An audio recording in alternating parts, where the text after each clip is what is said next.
Mes chers chroniqueurs, c'est le Banin de Yéyé. Alors ce matin, on va parler d'un sujet assez simple, c'est la censure. On va parler de la censure. Oui, vous savez, la censure. Les organisations comme la Croix-Rouge, tous des droits de l'homme qui agissent. Ah oui, ça, ce sont des outils de la censure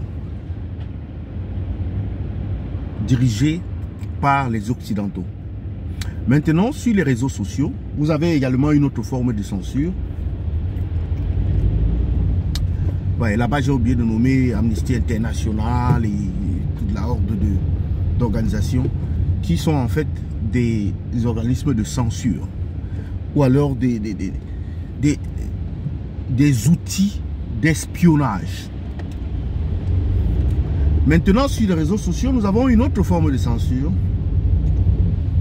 qui est la suivante. Vous pouvez écrire sur les réseaux sociaux, je vous donne, n'est-ce pas, ce challenge-là. Vous pouvez écrire que les Camerounais sont méchants. Les Camerounais sont méchants. Et puis bon, vous faites un autre post, vous laissez 24 heures, vous faites un autre post où vous écrivez « Les Français sont méchants ».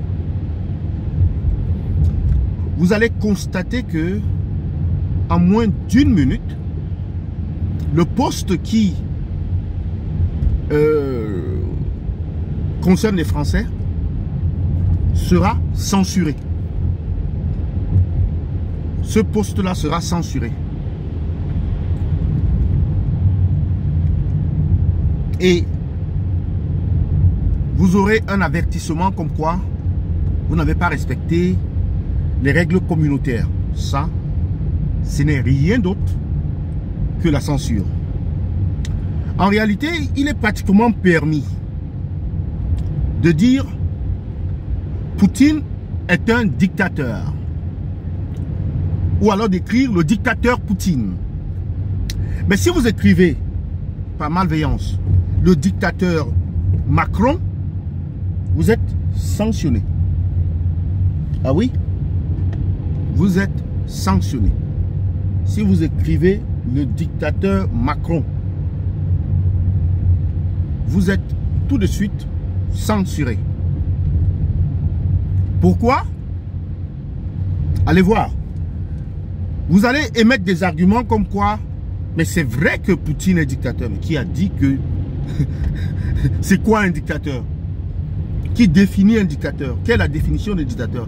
C'est ceux qui ne s'alignent pas à la vision occidentale du monde, à la vision capitaliste, ultra-capitaliste du monde, ou à la vision libérale du monde. Non, mais attendez. C'est eux qui définissent qui est un dictateur maintenant. Le dictateur, ce n'est plus celui qui truque les élections. Hein? Le dictateur, ce n'est plus celui qui s'accroche au pouvoir. Le dictateur, ce n'est plus celui qui massacre ses concitoyens. Non mais, attendez. Ils ne sont pas des guignols quand même. Non. Nous ne sommes pas des guignols. Hein? Loin de là, nous ne sommes pas des guignols. Nous avons quand même un peu de jugeote. Et nous pouvons avoir notre propre jugement sur ce qui se passe. Pourquoi dire aux gens, imposer votre volonté aux gens par des techniques et éviter que vos ennemis utilisent les mêmes techniques. Si vous dites que tel manipule les populations, mais c'est également ce que l'Occident fait. Vous voyez, on nous a donné les réseaux sociaux, mais en fait, on nous empêche de dire la vérité aux réseaux sociaux. L'esclavage, si vous écrivez l'Amérique esclavagiste, on supprime ça. Si vous écrivez l'Occident esclavagiste, on supprime cela. Alors qu'est-ce que on peut écrire réellement? Pratiquement rien. Pratiquement rien. Vous écrivez l'Amérique esclavagiste, non. Vous n'avez pas le droit, c'est pas la vérité. Ça ne s'est jamais passé, ça ne s'est jamais produit en fait. Et vous voulez qu'on accepte et qu'on groupe cela. C'est la même chose. Quand on vous raconte là que oh, l'Ukraine gagne la guerre, l'Ukraine est en train de massacrer les soldats russes. L'Ukraine est en train de se faire décapiter. C'est ça la vérité. Et une vérité que les médias occidentaux ne veulent pas relayer, ne veulent pas dévoiler. Parce qu'ils sont dans dans une guerre de propagande. Et quand ils vont parler de la propagande russe, mais attendez, vous avez suspendu tous les médias russes, mais pourquoi est-ce que la propagande russe existerait-elle encore? À partir du moment où vous avez suspendu tous les médias russes, vous avez censuré. Vous avez censuré tous les médias russes dans ce que vous appelez vous-même la démocratie. Vous appelez cela la démocratie, mais vous avez sanctionné tous les médias russes dans ce que vous-même vous appelez la démocratie. Et comment est-ce qu'on peut donc avoir cette jugeote-là, utiliser les mêmes arguments pour accuser les autres de propagande? On n'est pas autorisé à écrire, par exemple, que les Américains manipulent les Ukrainiens. Non, on n'est pas autorisé à écrire cela. Pourtant, il existe un principe sacré qu'on appelle la liberté d'expression. Cette liberté d'expression-là, on n'utilise que dans... Attends, mais si vous écrivez « Oh, les Russes...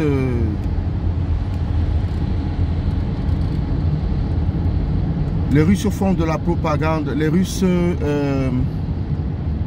tuent les Africains », ça va passer. Ça va passer. Vous écrivez, je vous dis, les Russes tuent les Africains, ça va passer.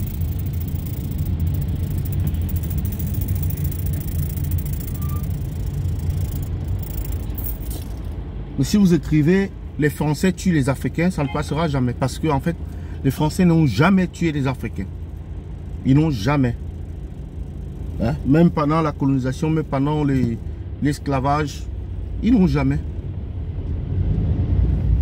Voilà le monde dans lequel on vit. Quand je vois des Africains supporter la vision, cette vision occidentale, ultra-capitaliste, et monopolistique, hégémoniste, qui est plus hégémoniste que les États-Unis? Qui est plus hégémoniste que les États-Unis? Qui? Personne. Il n'existe pas un État plus hégémoniste que les États-Unis. Il n'existe pas un pays qui a envahi les territoires des autres pays autant que les États-Unis. Ça n'existe pas.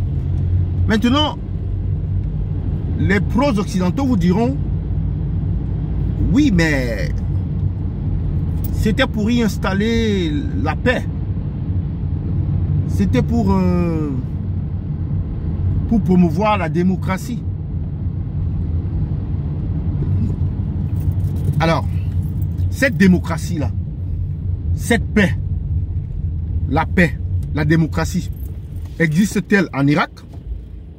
Existe-t-elle en Libye? Existe-t-elle en Afghanistan? Dites-moi, existe-t-elle au Yémen? Où est donc cette paix-là? Et voilà des guerres que les Occidentaux ont perdues. Oui.